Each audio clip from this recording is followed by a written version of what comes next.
gens font ce qu'ils veulent. Moi, je vais pas gouverner l'âme des gens. S'ils veulent regarder France Inter, ils regardent France Inter. Charlotte qui n'a pas parlé.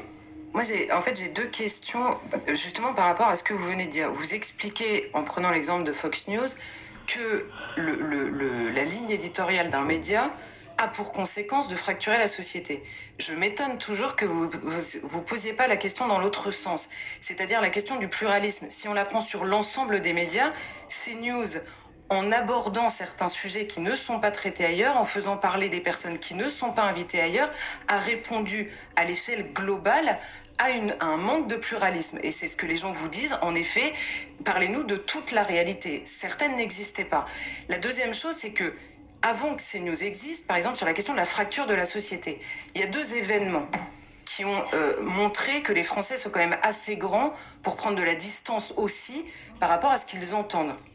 La première chose, c'est Jean-Marie Le Pen au second tour en 2002. Pas un média en France, à l'époque, ne plébiscite le vote pour Jean-Marie Le Pen. Vous serez d'accord avec moi?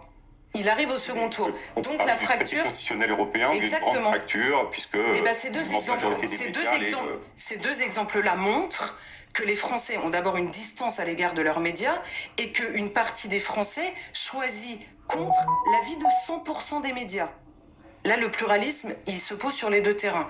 Et la deuxième question que j'ai, c'est que RSF a parlé, et là je vais parler factuellement, comme vous dites, travaille sur la base d'un rapport fait par le sémiologue François Jost, qui compare, alors là vraiment j'étais très étonnée, la démarche, c'est d'analyser la ligne éditoriale de CNews, donc le choix des sujets et la manière de les traiter dans leur hiérarchie, à partir des choix faits par BFM TV.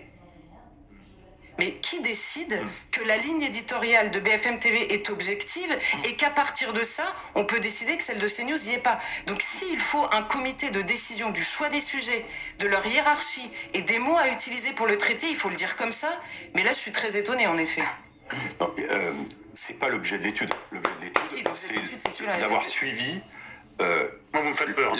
Franchement, laissez-moi parler. Mais à tout point de vue. Vous êtes vraiment en train de faire la preuve. Entre votre ligne idéologique et votre confusion intellectuelle, vous me faites très peur. Hein. Mais vous êtes si c'est à vous qu'on confie l'information en France, le soin de définir ce que c'est qu'une bonne information, qu'une mauvaise information, je vous dis, vous me faites peur. Éric Nolot, vous l'avez lu, la décision très honnêtement. Nous l'avons lu ce matin. Et ce que vous réclamez... Georges Fenech l'a lu, nous en avons parlé avant, voilà. Je crois pas que vous l'ayez. Juste un mot, parce qu'il y a notre ami Thomas Hill, je suis obligé de lui dire bonjour et au revoir en même temps. Thomas Hill, d'abord je vous remercie d'être là, hein. Parce que durement, donc forcément, moi quand on me dit... Attendez, parce que je dis bon au revoir à Thomas Hill. Il est là, Thomas? Je lui dis bonjour et au revoir. Thomas, c'est un peu chaud.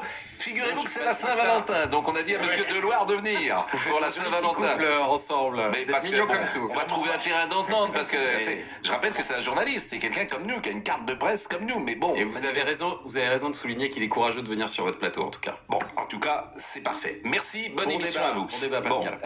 Bon, donc restons évidemment courtois, mais moi, ce qui me. Je trouve une réponse, Pascal. Voilà, vous allez avoir une réponse. Voilà, on veut tous une réponse, mais effectivement, comme vous nous dites qu'on met à mal la démocratie, ben on est un peu agacé.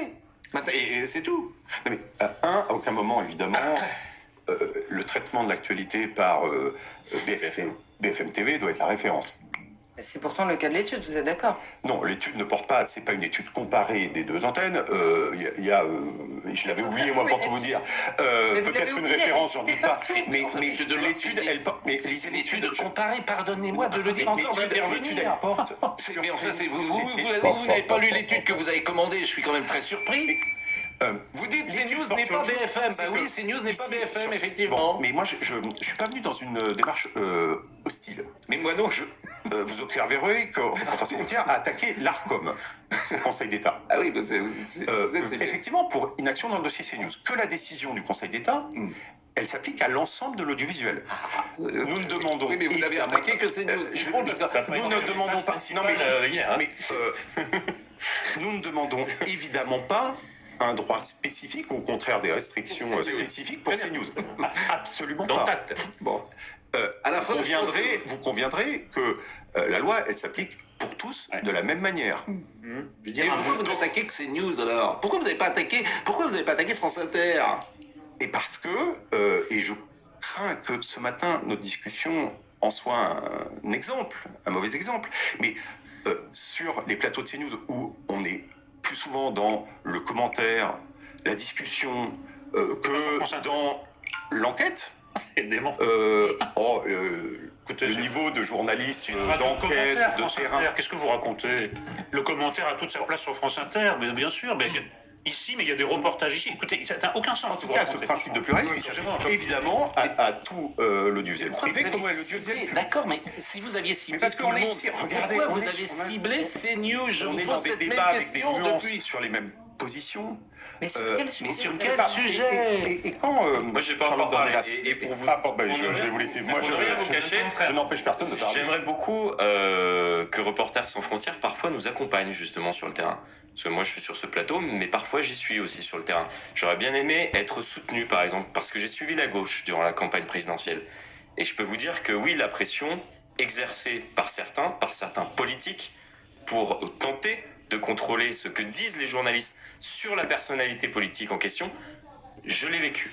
Et je l'ai très bien vécu, je peux vous dire. Et il n'y avait personne. Et je peux vous dire qu'on était très peu. Je vais vous citer un exemple précisément.